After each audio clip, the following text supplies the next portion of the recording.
చూసుకుంటా మన మతాన్ని మనం కాపాల తాతలు ముత్తలంతా మన హిందువులే కాబట్టి ఇప్పుడు హిందువుల నుంచి పాసిపోయింది కాబట్టి వాళ్ళని పోకుండా వాళ్ళకి ఏం బాధలను వాళ్ళకి రోగాలు వచ్చినా కానీ మీరు గాయత్రి మంత్రాలు చదవండి తప్పకుండా నయమైతుందని చెప్పాడు. వాళ్ళు అక్కడ చేస్తున్నాడు. ఇంకోటి ఎన్నో సూచనలు ఇచ్చారు.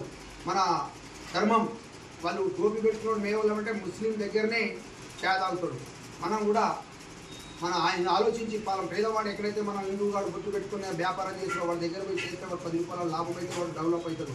ఆ విధంగా మనం కూడా మన ధర్మాన్ని మనం కాబట్టి అట్లా వాళ్ళ ఫీలింగ్ బాగున్నది కాబట్టి వాళ్ళ ఫీలింగ్లో లొంగిపోతూ వాళ్ళు చెప్పే మాటల కింద అన్ని మోసం మాటలే. మన బలగం పెద్ద బలగం అయితే రోజుకి ఇప్పుడు అక్కడ ఏం చేసిందంటే ఈ 30 మందిలో ముగ్గురు పిల్లలని కన్నా వాడు పిల్లగాడు కూడా ఏం చేయదు.